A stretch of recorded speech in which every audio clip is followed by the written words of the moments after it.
Oui, bienvenue pour cette nouvelle vidéo de formation sur les logiciels AutoCAD et Excel. C'est toujours Serge Ndodi, votre formateur, votre humain formateur. Comme on s'est dit, comme je vous ai dit tantôt dans les vidéos précédentes, en cas de besoin de plus de vidéos, vous pouvez toutefois me contacter via Facebook en écrivant Serge Ndodi ou via Twitter en passant Serge Ndodi ou via LinkedIn ou via mail ou par téléphone. Je vais vous répondre en appelant le 00243 82 24 52 780. Alors, les différentes formations données, les modules de formation, nous avons sur AutoCAD, Robot Structural Analysis, Revit Architectural, tout ça, donc tous ces éléments sont free, sont vraiment free et free program. Pour aujourd'hui, nous allons faire une étude sur la stabilité des pentes. Très souvent, c'est une notion qui est négligée, pas très souvent maîtrisée par nombre de constructeurs et ingénieurs. Cela dépend de votre filière, mais ça arrive souvent, que ce soit lors de construction de ponts, routes, bâtiments. Nous rencontrons souvent ces problèmes où il faudrait commencer par une stabilisation du talus pour pouvoir vérifier selon la norme si le talus peut permettre à ce que vous puissiez bâtir votre ouvrage selon le règle de l'art. Alors sur ce, nous allons procéder comme suite une récapitulation avant l'entrée à la matière. Donc nous allons commencer par donner une brève esquisse de notre élément. Avant tout, nous allons, parce c'est toute une série de vidéos. Donc si vous n'avez pas le vidéo précédente, donc sur d'autres formations ou d'autres logiciels, soyez sans crainte, puisque vous pouvez simplement appeler ou utiliser les moyens qui vous conviennent le mieux pour m'atteindre. Donc ce sont des free programs comme je l'ai dit. Alors il y a des vidéos en anglais comme en français parce que nous sommes directement en contact avec ceux qui sont à l'extérieur aussi, toujours dans le cadre de l'amélioration de compétences techniques de l'ingénieur constructeur. Alors je suis pas le seul en fait. C'est tout un réseau. Il y a des amis qui sont en Inde, aux États-Unis, en France et au Japon. Et il y a notre base aussi qui essaie de se développer en Afrique du Sud et en Germanie, en Allemagne. Donc, vous trouverez des vidéos en anglais et puis en français. Alors, sur ce, sans plus tarder, dans la vidéo précédente, nous avons eu à réaliser, selon les règles de l'art, cette station. C'est une conception sur SketchUp.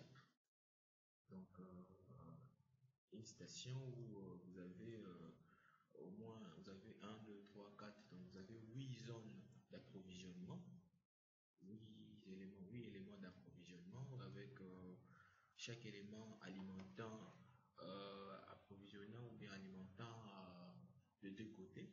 Donc nous avons, selon les règles de l'art, expliqué que le vent devrait être à 4,5 m au minimum. L'espacement entre deux montants de zone d'approvisionnement devait être au préalable au minimum à 7,5 m. Et c'est la distance de cette zone à l'axe de routier devait être au moins de 5,50 m et dans cette zone devait être à 5 m de la boutique.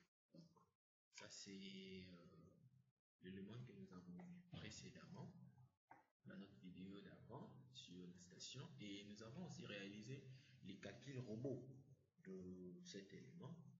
Donc, grâce au logiciel Robot Structural Analysis, nous avons eu à calculer et dimensionner les éléments de structure métallique ici, notre vent qui est ici, vous n'essayez pas de trop voir.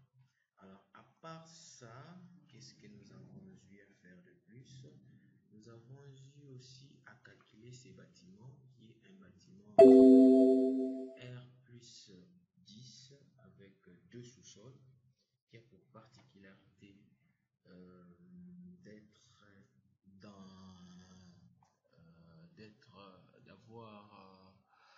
dans un terrain où nous avons eu à réaliser aussi l'analyse sismique. Donc, nous avons supposé être à l'est du pays, par exemple. Donc, dans nos calculs, vous avez vu dans les vidéos précédentes, nous avons eu à vérifier aussi les vibrations de plancher. Nous avons eu à réaliser des calculs harmoniques amortis. Nous avons eu à faire beaucoup d'analyses sur ces bancs. C'est pas ce qui nous concerne. Pour ce qui nous concerne, c'est l'analyse. Bon, nous devons faire une analyse de stabilité des pentes. Alors sur ces, pour bien mener ça, il y a GeoSlope, GeoStudio, qui est un logiciel approprié en fait. Mais il peut se faire que GeoSlope vous n'avez pas. Mais au moins AutoCAD, on peut le trouver partout. AutoCAD, on peut le trouver partout. Et Excel, vous avez, tant que vous avez une machine et que vous avez Office, donc vous avez Excel. Alors, nous allons vous montrer comment faire cette étude, l'analyse des stabilités de pente via Excel et AutoCAD. Sur ce, nous avons eu à télécharger un exercice à titre illustratif. C'est un problème de l'université, de l'école polytechnique fédérale de Lausanne, section génie civil, 4e semestre, mécanique des sols et écoulement souterrain. Alors, c'est ces problèmes ici que nous allons analyser. Nous allons traiter ça ensemble. Vous verrez que ce ne sera pas compliqué. Donc, les problèmes ici, c'était exercice de stabilité des pentes. Donc, examiner la stabilité de la pente aux abords de notre bâtiment en calculant les facteurs de sécurité. Donc, la figure est là.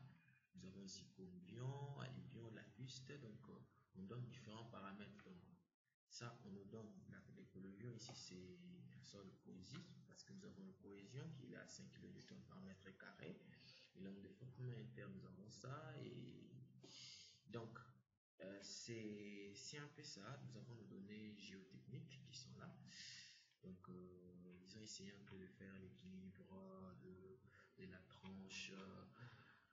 Mais avant tout, avant d'aborder fidèlement notre problème, nous pensons qu'il s'impose un besoin impérieux de récapituler d'abord, parce que nous aurons besoin d'AutoCAD. Notre élément est là, vous pouvez voir, 4 mètres 5, 4 mètres, c'est une continuité, c'est un peu ça. Donc nous avons déjà réalisé ça sur AutoCAD. Donc si vous n'avez pas encore, vous pouvez déjà commencer par réaliser en mettant une barre parallèle.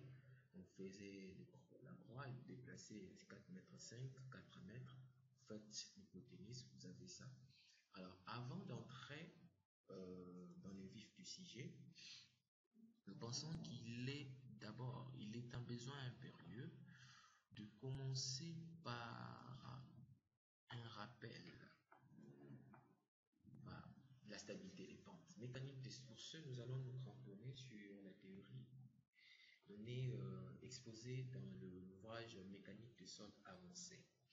Alors, qu'est-ce qu'on entend par stabilité des pentes? On dit, par stabilité des pentes, on entend l'étude d'équilibre mécanique des sols ou des roches pouvant être mises en mouvement, soit par un phénomène naturel, érosion de versants montagneux, tremblement de terre ou anthropique, terrassement, déblai, mise en œuvre de remblais, construction. Alors, nous savons qu'il existe bon nombre de mouvements. Alors, les mouvements peuvent être classifiés de la sorte. Nous avons les écoulements. Ça, ce sont ce que vous pouvez voir là, les écoulements. Donc, par écoulement, vous devez entendre, ce sont des chutes soudaines. Donc, les chutes soudaines, des masses rocheuses importantes, ils peuvent être dus à des causes internes au massif. Donc, dislocation des masses rocheuses, donc tout ça, ce sont des écoulements. Puis, il y avoir aussi des fissures. Nous avons aussi les glissements. Et ça, c'est ce qui va vraiment faire l'objet de notre étude. Parce que nous craignons ça. c'est ce que nous prenons trop souvent, glissement, ils affectent les matériaux meubles, les types sol. Ils sont généralement beaucoup plus lents que les écoulements. Ils seront développés dans la suite de cet exposé. Alors c'est ce qui va vraiment, c'est ce qui va constituer le cœur de notre problème et de notre étude aujourd'hui.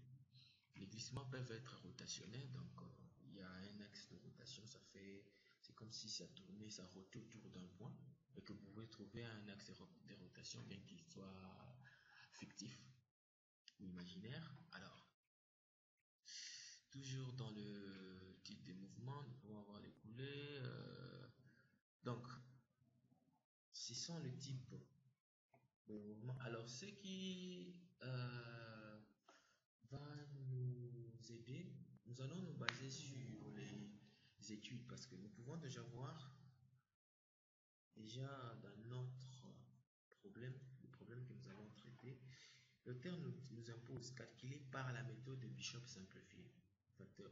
Avant même d'expliquer la méthode de Bishop, c'est quoi? Nous allons dire simplement que il y a des techniques d'approche, il y a des techniques manuelles, il y a des techniques par ordinateur, il y a des techniques via des abacs, Taylor, Bias.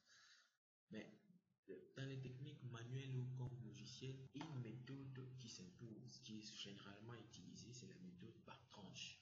Et dans la méthode par tranche, les deux auteurs qui ont eu à développer ça, il y a Frobenius, il y a aussi Bishop. La méthode la plus simple où il y a moins de gymnastique, c'est Frobenius.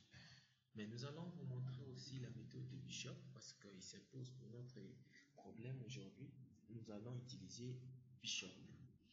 Alors, à noter que les écarts, d'après nos analyses, les écarts qu'il y a souvent entre la réponse donnée par Frobenius, l'écart est dans la fourchette 1 à 10%. Donc, une réponse que vous avez de Frobenius, vous pouvez le multiplier par 1,1 comme coefficient. Vous avez la réponse que vous donnerez Bishop au préalable. Alors, nous étions, ce qui nous tenait à cœur, c'était de rappeler d'abord, les différentes théories qui vont nous accompagner pour cette étude, analyse stabilité des pentes. Nous étions où? Alors, c'est les équilibres, c'est pas là que nous cherchons. Donc, nous savons tous que les facteurs de sécurité que nous cherchons, les facteurs de sécurité n'est rien d'autre que les rapports entre les moments résistants et les moments moteurs. Par moment résistant, vous savez quoi? Par moment moteur, vous savez, ce n'est pas un élément nouveau que nous cherchons à montrer ou expliquer maintenant là. Alors, méthodologie.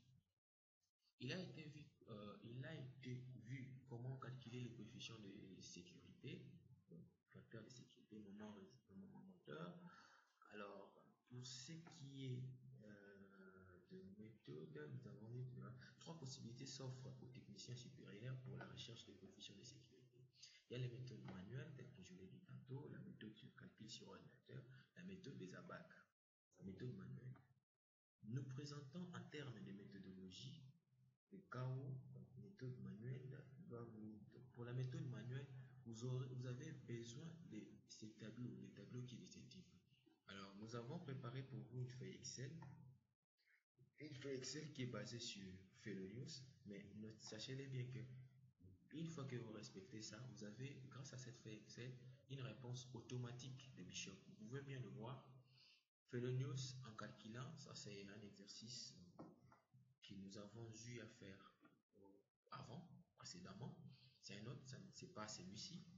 Nous voyons bien que le facteur de sécurité qui nous donne Frobenius est 1.3,39 et les résultats donnés par Bishop grâce à son coefficient, parce que le coefficient de Bishop, parce que pour trouver la réponse de Bishop, c'est prendre la réponse que donne Frobenius divisé par le coefficient de Bishop. Alors, ça nous donne cette réponse-là. Vous pouvez évaluer grâce à une calculette entre 1.4 et 1.5 le quart qu'il y a. Vous pouvez voir que vous êtes toujours dans cette fourchette. Quand il dit l'écart fait le news bishop, 10% dans cette fourchette-là. Alors, c'est cette feuille Excel et vous aurez droit à cette feuille Excel. Si vous n'avez pas ça, tant mieux, c'est pas un problème. Vous faites juste une feuille Excel où vous aurez 10 lignes. Ce sont les 10 lignes où vous mettrez vos valeurs. 11e pour placer ces éléments. BI. BI par BI, nous entendons quoi? BI, c'est la distance horizontale d'une tranche. Quand vous faites le tranché, la distance horizontale, c'est ce qu'on appelle BI.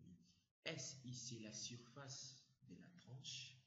L, c'est la longueur de la corde, la longueur développée d'une tranche, donc au bas. Parce que notre surface de rupture, par la méthode de tranche, on se dit que la surface de rupture est un arc de cercle et circulaire. Donc nous devons trouver le point. C'est comme si vous étiez dans un virage lors du tracé d'une route. Vous avez votre côtoïde. Vous devez sortir votre... vous devez faire... comment? Vous devez trouver un arc circulaire. Donc vous devez trouver votre centre. Nous aurons besoin de ces centres. Alors ici, pour trouver les centres, c'est plus facile. Pourquoi? Parce qu'on se dit, le cercle passe par le pied du talus. Donc, nous avons un AutoCAD qui est là. Donc, nous allons passer un cercle qui passera par le pied du talus. Et c'est ce cercle-là qui constituera le cercle de rupture de notre talus. Et c'est sur base de ces études-là, on saura si la sécurité y est. Par exemple, pour cette étude, on voit bien les résultats qui nous donnent les tableaux. Talus est stable. Le talus est stable. Il y a une condition qu'il faudrait placer. La condition, c'est si la valeur trouvée ici est supérieure à 1.15, talus est stable. Si c'est le contraire, le talus n'est pas stable. Donc, c'est une feuille Excel que vous allez constituer. Donc, pour trouver la longueur développée, vous voyez bien que c'est B divisé par cosinus Z. Le Z ici, c'est l'angle développé par la tangente à la tranche. Et là, l'horizontale qu'on va... De toute façon, tout ça, on va voir comment trouver ça.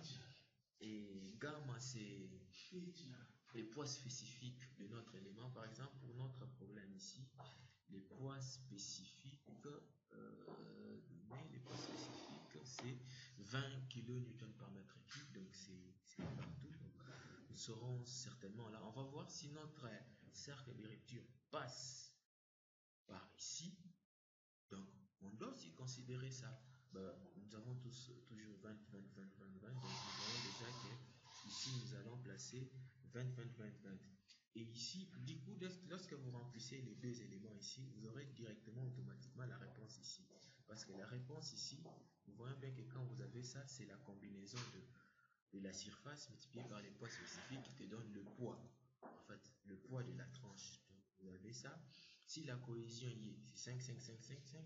Nous avons par exemple notre cas-ci. Ici aussi, c'est 5, 5, 5, c'est bon. Donc, nous aurons tout ça. Une fois que vous avez tout ça, il y a d'autres feuilles, vous allez voir vous-même, ça va se remplir automatiquement. Alors, nous sommes toujours en train de vous rappeler quelques notions théoriques. Ça, c'est la méthode manuelle. Alors, on dit les cercles de rupture. Méthode globale, méthode de Taylor. Taylor, lui, par contre, utilise les abacs. Lui, te demande de trouver un cercle. Lui, te dit pas que ça passe par le pied du talus. Un cercle. Le problème ici avec Taylor, il faut mener des tangentes. Vous trouvez le premier cercle à partir de là. Et ces cercles, vous menez encore, vous trouvez, vous menez encore de droite. Vous trouvez les points qui constituera notre centre. Ce centre ici, c'est les centres du cercle qui va constituer notre cercle de rupture. Donc lui dit quoi? À partir d'ici, de là, tu trouves un cercle qui passe par là, l'arc des cercles où le pied du talus est là. À partir de là, tu mènes parallèle. Lorsque c'est l'intersection de ces deux tangentes ici, ce qui te donne le cercle ici, les centres. À partir de ces centres, tu traces. C'est ça ton cercle de rupture. Alors, nous allons devoir entrer très bientôt. On sait avant tout, là nous étions en train de montrer la méthode de Taylor-Biarritz. Alors, c'est ta bague, la bague est là. Une fois que vous avez ça, vous pouvez jongler et trouver facilement votre facteur de sécurité. Mais simplement à noter que cette méthode n'est pas trop utilisée parce que vous voyez, avec les abacs, ce sont généralement des méthodes empiriques. Alors, il y a toujours des éléments d'imperfection qui peuvent facilement, qui nous rendent un peu sceptiques à ces approches. Alors, sur ce, nous allons nous appesantir sur la méthode proposée par Frobenius et puis Bishop. La méthode dite de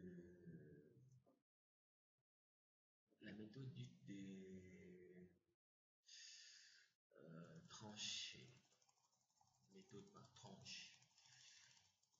Permettez-moi de vous montrer un peu.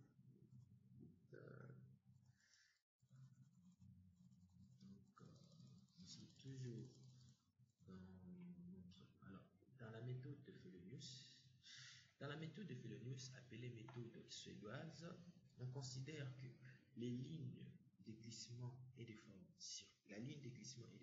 circulaires, on néglige totalement les efforts internes entre tranches, donc il n'y a pas d'influence. La tranche précédente ou le tranché précédent, la tranche précédente n'influence pas, n'influe pas sur la tranche qui suit, ainsi de suite. Et la seule force agissant sur l'arc AB, donc l'arc que vous voyez là, en bas, sur l'arc AB et les poids. Donc, c'est ainsi, vous voyez, dans notre tableau Excel, nous avons le poids qui revient très souvent parce que c'est l'élément de base de l'amplitude. Alors, lorsqu'on a notre tranche, on fait l'équilibre de notre tranche. C'est sur base de cet équilibre qu'on sort la longueur développée Ln que vous voyez là sur X, qui est Bn sur cos n, sur cos alpha. Alors, les alpha ici, peut-être le dessin, vous ne l'appréhendez pas très bien. C'est la tangente, l'angle formé par la tangente au centre des AB, au centre de cet arc ici, de cette tranche ici, et l'horizontale à cet arc ici. Donc, c'est ça que vous voyez là, LB sur cos Z. Donc, revenons là-dessus. Alors, les facteurs de sécurité selon Frobenius est donné par ceci. Donc, tel que vous voyez sur Excel, FZ ici, FS ici, c'est tout ça divisé par ça qui nous donne notre facteur de sécurité. C'est ça, divisé par qui nous donne notre facteur de sécurité. Les paramètres intervenants sont donc, vous voyez là, maintenant, pour la méthode de Bishop simplifiée telle que nous demande l'auteur dans notre guide, calculée par la méthode de Bishop simplifiée. Alors, nous pouvons bien voir que dans la méthode de Bishop simplifiée, méthode proposée en 1954, bien évidemment, nous sommes déjà en 2016, nous continuons à utiliser ça. Dans cette méthode, on considère que la ligne de glissement est toujours de forme circulaire, même hypothèse que Frobenius. Les efforts verticaux intertranches sont nuls, donc pas d'influence. La même hypothèse est vérifiée, mais sauf que vous voyez, en regardant ça, vous pouvez directement voir que si on fait ces termes ici, hormis M alpha ici, ceci n'est rien d'autre que Frobenius. Frobenius divisé par M alpha. C'est ainsi dans notre tableau Excel, le coefficient M alpha. Nous avons dit que l'écart entre Bishop et Frobenius simplifié, c'est d'ordre 10%. Donc dans la fourchette 1 à 10%.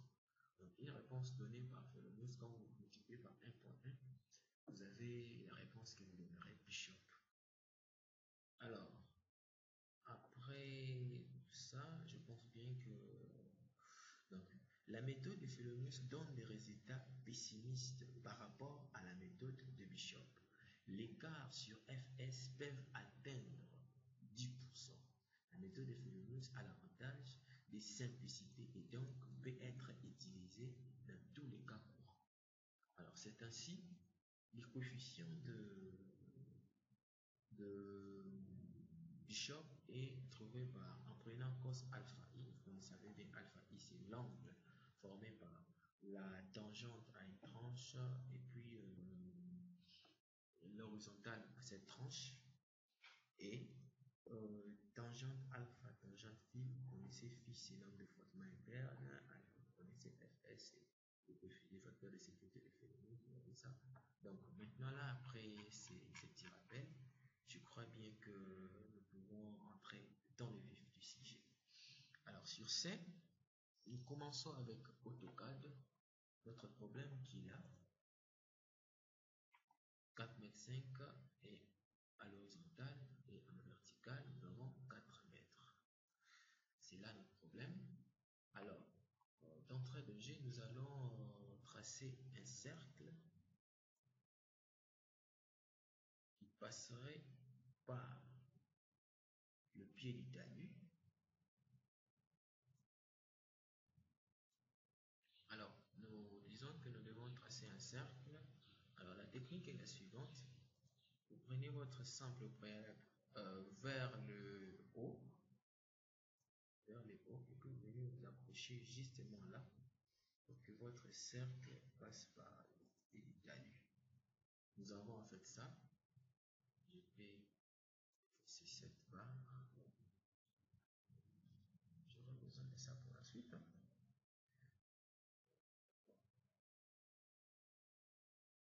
Anyway, je suis là. Alors je viens je sélectionne tout ça. Je sélectionne le tout. Je vais effacer la partie extérieure. Donc nous avons notre élément qui est là. Nous avons notre élément qui est là, donc c'est ça, j'ai plus besoin de ça. Donc nous voyons que en partie notre cercle passe par ces points ici. Nous allons voir ce que ça va faire, ce que ça aura comme influence, ce que ça aura pour influence. Poids volumique, même poids volumique, c'est plutôt au niveau de ces angles ici où il faudrait jouer un peu, et puis c'est qui va un peu changer. Alors sur ce que nous devons faire, c'est quoi? Nous devons prendre la mesure, nous devons mesurer ici,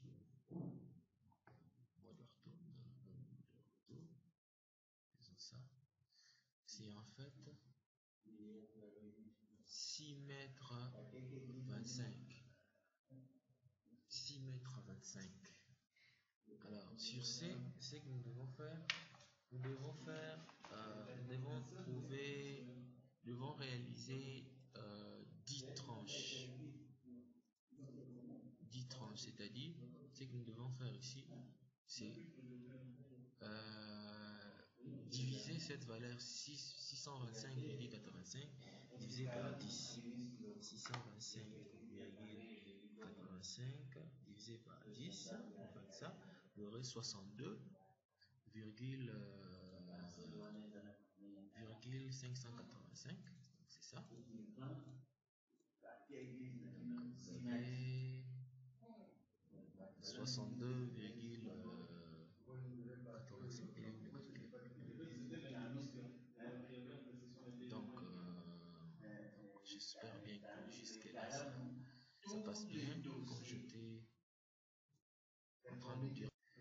Oui, nous étions en train de réaliser notre courbe ici, les cercles de rupture. Alors après avoir réalisé ça, il a fallu évaluer la distance à l'horizontale d'ici, de ce point là où notre cercle de rupture coupe la tête du talus et là où ça coupe le pied du talus. Alors sur ce, en évaluant ça, nous avons trouvé 524,13 cm, divisé par 10, donc 52,413 cm. Donc, vous placez une verticale ici et vous déplacez avec l'outil déplacer, vous placez 52, vous déplacez, vous avez le nombre de tranches. Alors, pour nous, tel que nous sommes là, nous pouvons faire la première tranche pour nous est là, première, deuxième, troisième, quatrième, cinquième, sixième, septième, huitième, neuvième, dixième. Ou bien on peut faire, je préfère que nous puissions commencer là. 1, 2, 3, 4, 5. Alors, notre tableau étant tel que nous savons qu'ici, la cohésion est 5 kN par mètre carré et l'angle de frottement interne par rapport à notre problème,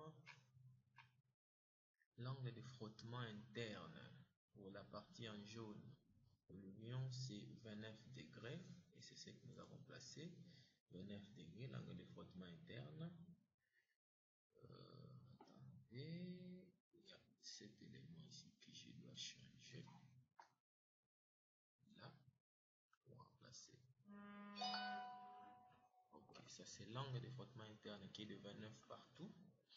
Et cohésion 5, 5, 5, les valeurs qui nous sont données au préalable, nous les insérons déjà. Donc nous ne touchons pas à la zone, à la ligne lacustre qui se trouve juste en bas parce que notre cercle file là. Vous pouvez le voir via AutoCAD. Notre cercle file là. Donc c'est de manière légèrement, ça passe légèrement à la zone inférieure ici, donc c'est négligeable. Donc on prend ce qui est au-dessus. Donc après avoir réalisé ceci, donc nous avons déjà rempli. Qu'est-ce qui est rempli au préalable? Il y a ça qui est 2 tonnes par mètre cube. Le poids spécifique c'est donné, la cohésion est donnée, l'angle de frottement est donné. Il faut maintenant trouver BI et puis S et puis L. BI c'est donné, c'est partout, c'est en mètres. Donc la valeur que nous avons là en mètres, BI partout, c'est, nous avons dit c'est 52,413 cm, donc en mètres 0,52 500 0,52 413. C'est ce que nous allons insérer dans notre tableau Excel ici. 0,52 413. C'est cette valeur que nous allons copier jusque là. Ok, vous voyez que notre tableau est directement lié, toutes les valeurs changent directement. Alors il faut maintenant trouver les surfaces de chaque tranchée. Je vais faire ceci pour ne pas oublier. J'appelle ça. Nous avons que 1 est là, 2, 3, 4, 5, 6. Nous allons dans ce sens-là. Alors, nous devons achirer. Nous devons procéder à la chire pour ne pas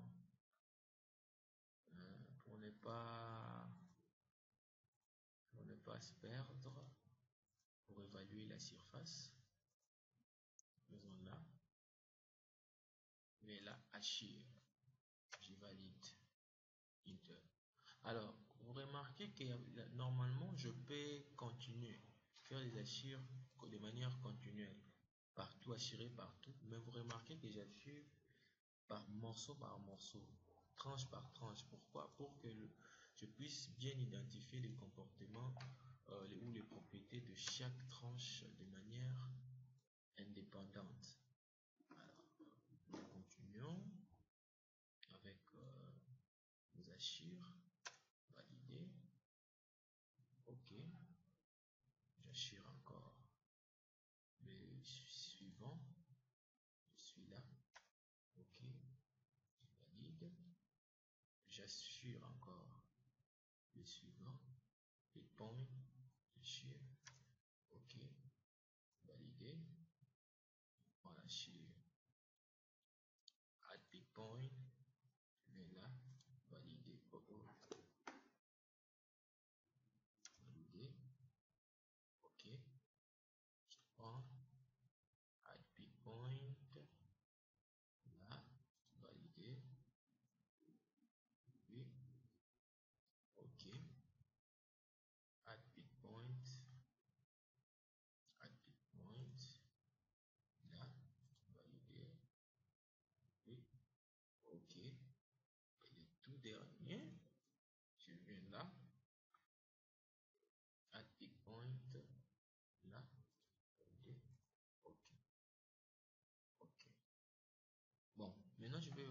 prendre la section de élément par élément.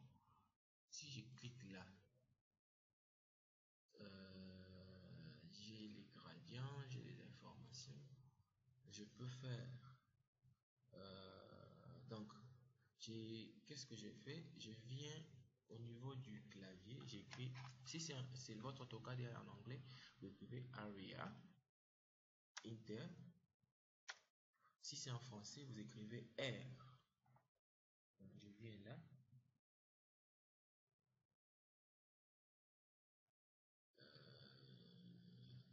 Là. Attendez. Attendez. Il manque. Alors nous disons qu'il est maintenant question de trouver les heures. Donc vous trouvez l'heure de chaque tranche. Alors sur ce que vous devez faire, c'est vous pouvez écrire ARIA si votre AutoCAD est en anglais ou R si votre AutoCAD est en français.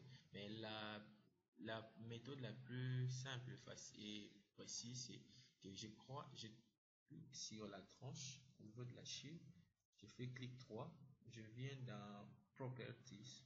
Si c'est en français, cliquez dans Propriétés, vous glissez votre molette ici.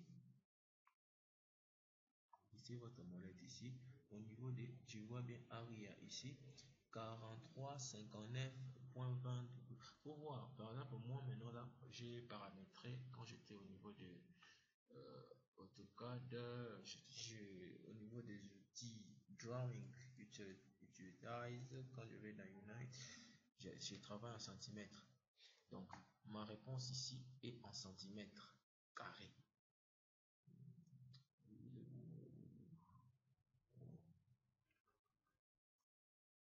Ma réponse là est en centimètres carrés. Donc, je dois diviser ça par deux rangs, donc 0,4359 mètres carrés. Ça, c'est notre première surface. Je vais mettre 3 rangs, 0,3 rangs pour la virgule, 0,436.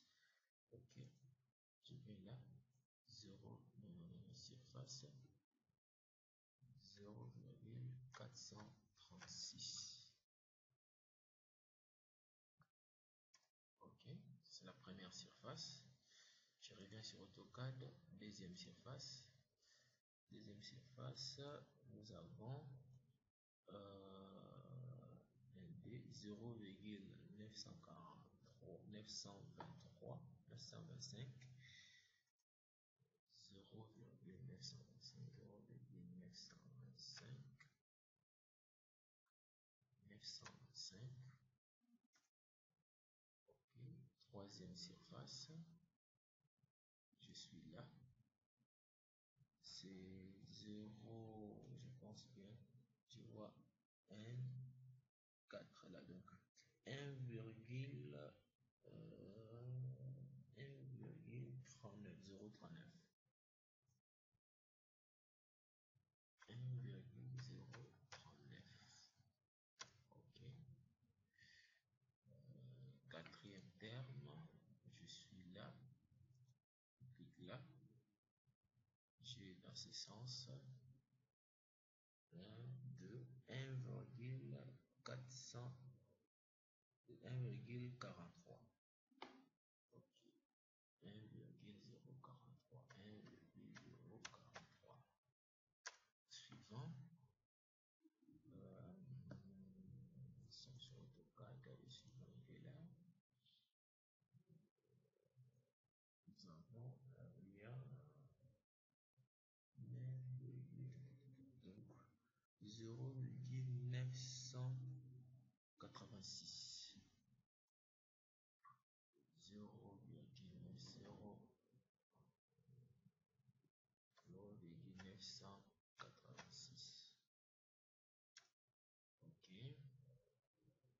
Puis celui qui suit.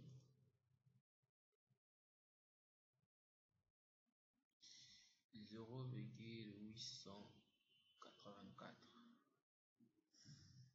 0,884. 0,884. suivant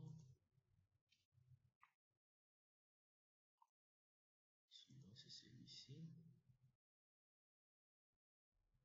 0,744, 0,744, suivant,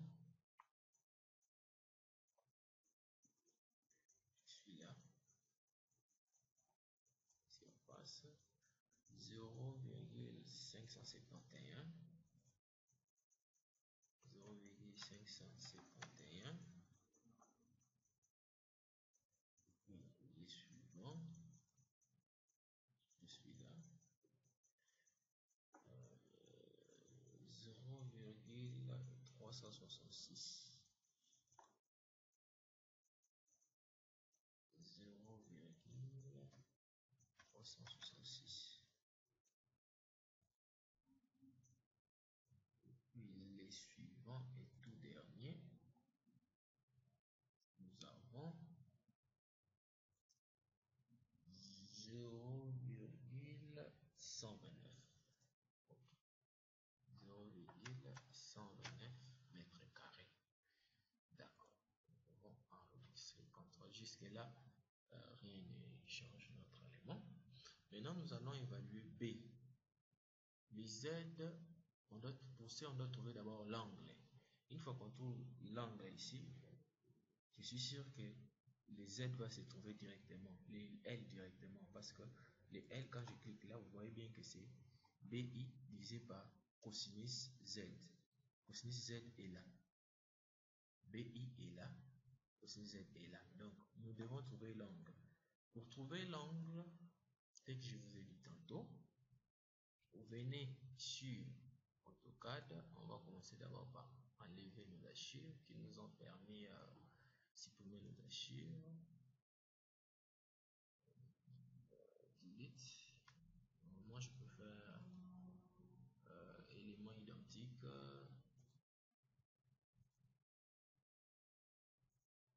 Supprimer nos hachures. Delete. Ok. Maintenant, ce qu'il faudrait faire, c'est quoi? Nous avons dit tantôt qu'il fallait diviser 500 notre valeur trouvée ici, la valeur que nous a donné, la valeur qu'on a ici, 524, on avait divisé par 10, donc on avait 52,413 cm. Pour maintenant trouver son millier, il faut faire 52 au 52,413 divisé par 2. Validé. Donc on a 26,265 cm. Donc c'est ça notre élément de déplacement. On doit déplacer à chaque fois les éléments ici à cette distance là. Je vais déplacer à combien? 26,265. Enter. Je sélectionne le tout. Je sélectionne ça dans ce sens là, celui-ci là, celui-ci là, celui-ci là. Attendez, pour ce que je fais, je vais faire ceci. Là où il s'est déplacé au milieu. Attendez, ça devient une embrouille. Pour ne pas s'embrouiller, ce qu'on fait, on vient là, déplacer à telle distance, 26,265.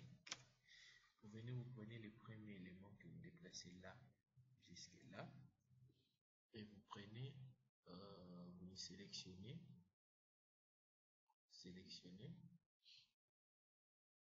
sélectionner, changer de couleur.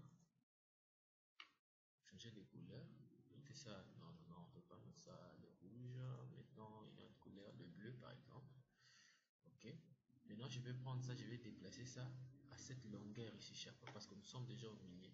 Donc, je prends l'élément déplacé à combien? À 52,413 chaque fois. Enter. Je le prends dans ce sens-là. Je vais mettre mon milieu dans ce sens-là. Dans ce sens-là. Dans ce sens-là. Dans ce sens-là. Dans ce sens-là. Dans ce sens-là. Dans ce sens-là. Et puis dans ce sens-là. Alors, ce que je fais, c'est quoi? Maintenant, je crois bien que je dois bien supprimer. Je fais ça. Ok, je valide. Je viens là où il y a le bleu. Je supprime là, supprime là, supprime là. C'est de ça que j'ai besoin. C'est de ça dont je veux. C'est de ça dont j'ai besoin. Donc je viens, bonjour. Donc je viens. J'ai ici là.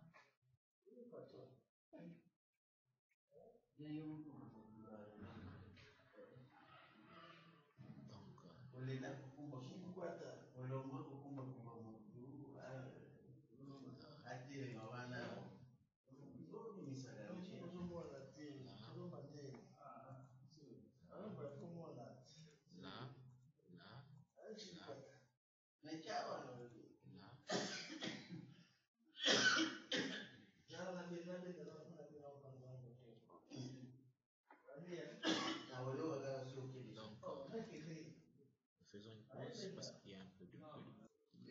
Alors, nous sommes maintenant au niveau où nous devons évaluer la longueur ici de chaque arc. Alors, sur ce, nous devons tracer des tangentes. Vous écrivez sur votre clavier tangent. Tu vois, j'ai ici tangente. Non. On commence par tracer une ligne droite inclinée. J'écris tangente. J'ai cette tangente. Je prends les cercles. Là, le second élément est là. Je mets directement. Tangent à quel point?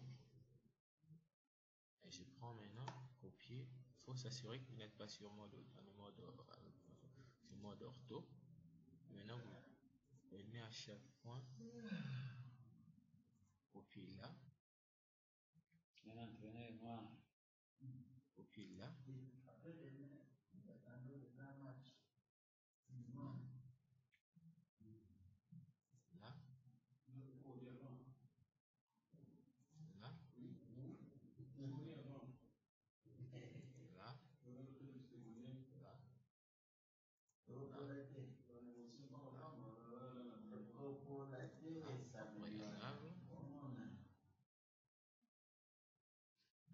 vous devez sortir vos tangentes.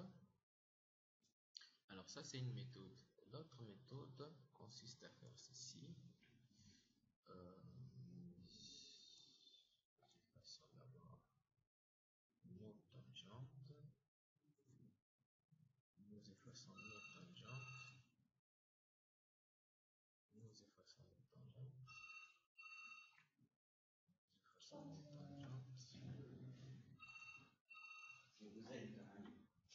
Prenez là, à partir de là, prenez une tangente, là, tangente, à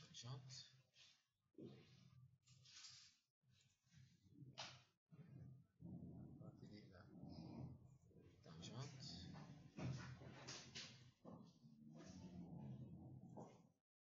à partir de là, tangente,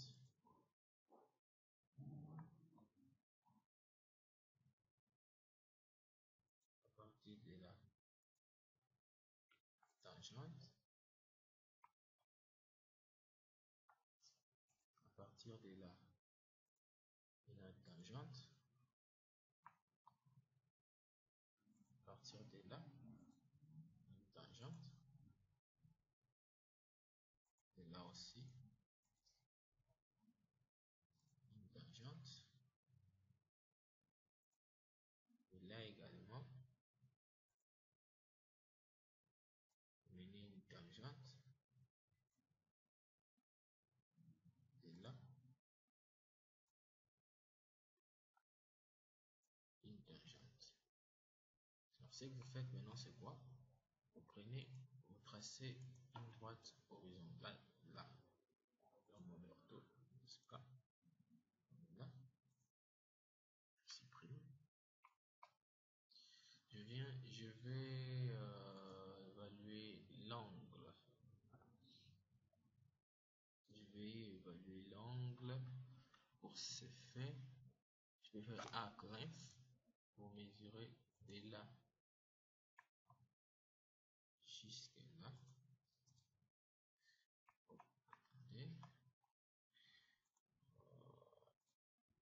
Bon, je disais que nous devons maintenant évaluer la longueur de ces angles. En réalité, nous cherchons quel angle? L'angle que nous cherchons, c'est l'angle qu'on va passer ici, Z. Ici nous permettra de trouver la longueur de chaque tranchée. Donc cette longueur ici, par exemple, cette tranchée-ci, cette longueur ici, la longueur de là à là, pour cette tranchée de là à là, ainsi de suite. Alors sur C, nous allons dans Dimension, Angle, je clique de là, et l'horizontal, ça fait 51 degrés pour les premiers. Pour les seconds, angular, et là à l'horizontal,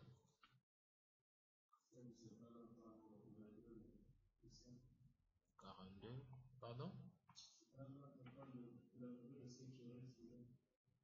La période d'essai, ah ok. Il faut le craquer.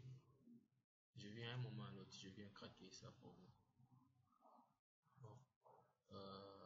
Là, à là, nous avons 37 degrés.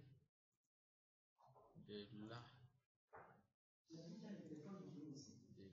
à là, nous avons 26 degrés. De là à là, nous avons 21. Et puis là à là, nous avons 16 degrés.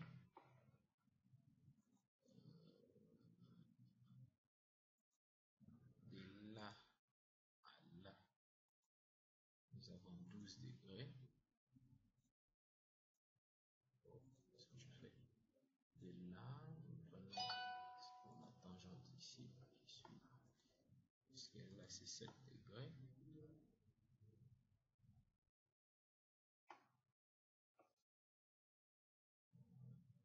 Dimension, de là à là, nous avons 4 degrés.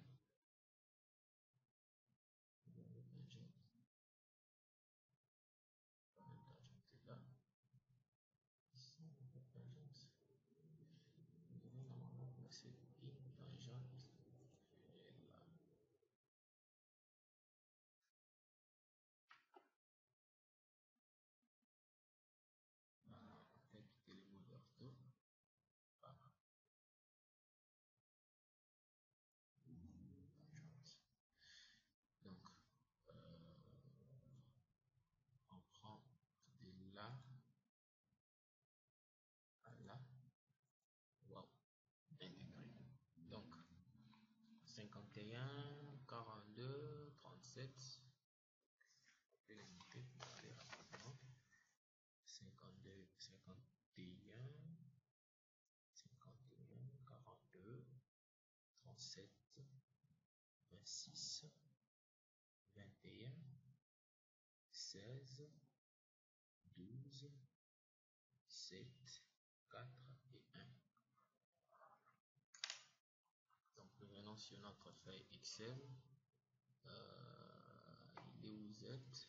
Là, je place 51. Ouais, il convertit ça directement en radian. Donc, vous savez que pour convertir un angle en degrés en radian, vous prenez cet angle-là. Par exemple, le nombre de degrés multiplié par 3,14 divisé par 180, vous l'avez en radian. 42. Donc, 42 degrés, c'est 0,73 ici, radian. Puis 37.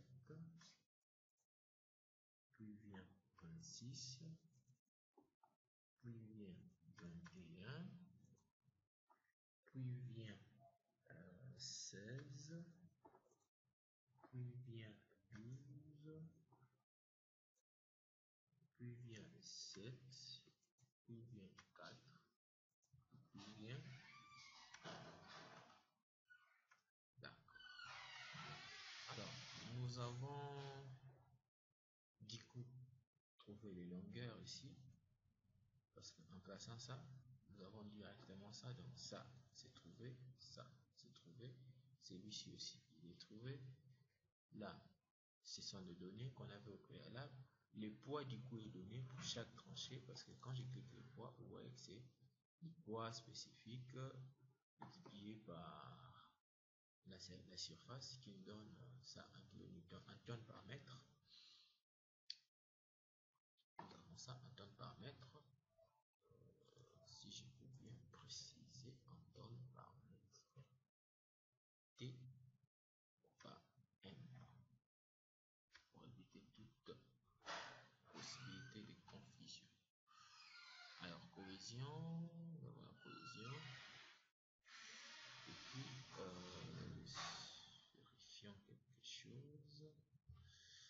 vérifions quelque chose. Cohésion, kilonewton par mètre carré. Donc, on va prendre 0,5 tonnes. C'est 0,5. 0,5. Celui-là, 0,5. Partout. 0,5. Oui, 0,5. Il faut aussi préciser là, c'est en tonnes par mètre carré. Tonnes T par mètre carré.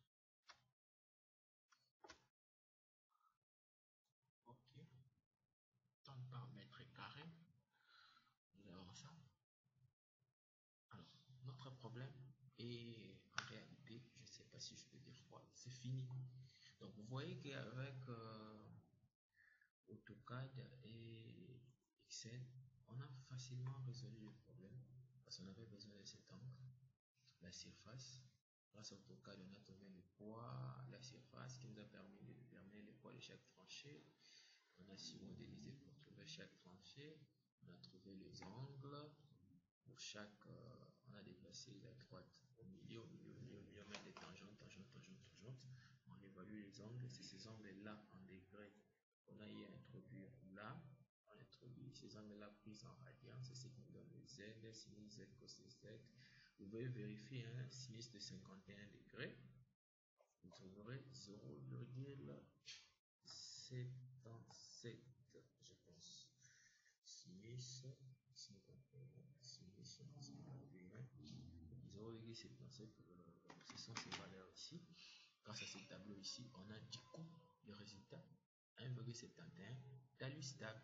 Parce que pour la condition, vous pouvez voir, la condition est là, égale pour la réponse. Pour vous donner, pour que la feuille Excel puisse vous dire si les talus est stable ou pas stable, vous introduisez la condition égale si, donc L, l'alignement L17, c'est notre alignement colonne, L17, donc la réponse de L17 est supérieure à 1,15, alors le talus est stable. Dans les cas contraires, rien n'est pas stable. Donc si c'est inférieur à 1,15 sur C, ainsi dit, nous avons fini notre module. Ce module consistait à la stabilité des pentes. Il nous a fallu calculer, nous avons eu un talus, nous avons pris un problème posé à l'Université Polytechnique Fédérale de Lausanne. Il s'agissait d'étudier l'équilibre et glissement de terrain, disons la stabilité de cette pente, parce que la pente, examiner la stabilité de la pente au bord de notre bâtiment. Donc, s'il y a un bâtiment et l'étalus est là, il va voir si c'est stable ou c'est pas stable. Donc, sur ce, il y avait des paramètres qui étaient donnés au préalable. Donc, nous avons ici à calculer. Pour voir par la suite si le talier est stable. Donc, notre étude nous a mené à conclure que notre talier est stable. Vous voyez que c'est avec Bishop, on a 1.89 avec Felenius, nous avons 1.51 talier stable. Donc, c'était encore pour une fois de plus dans le cadre toujours de l'amélioration des compétences techniques de l'ingénieur, de notre formateur. Donc, pour ce module, c'était Serge Doudi. Alors, pour contact, vous pouvez contacter via Facebook en écrivant cela, en tapant Serge Doudi, vous allez voir, vous pouvez laisser vos suggestions, vos avis, sont disposés à vous répondre sur Twitter, vous pouvez me trouver sur LinkedIn, vous pouvez me trouver via mail aussi, ou bien via je vais vous répondre. Donc, les modules proposés sont les suivants: Autodesk Revit Structural Analysis, Autodesk Revit Architectural, Autodesk Revit Structural, AutoCAD Architectural. Tous ces éléments, ce sont ces éléments qui sont proposés. Donc, à vous. Bon, à nous revoir pour une prochaine vidéo, pour les vidéos précédentes. Nous avons eu à réaliser ça, invitation de service. Nous avons eu à réaliser grâce au logiciel SketchUp Pro, Google SketchUp Pro, tout en respectant le clause du cahier des charges français. Et là, et avec Robot, nous avons eu à modéliser et calculer, voire faire l'étude d'un bâtiment R+10 avec deux sous-sols. Et pour la prochaine vidéo, vous serez tenu au courant, ce sera sur l'élément infrawork.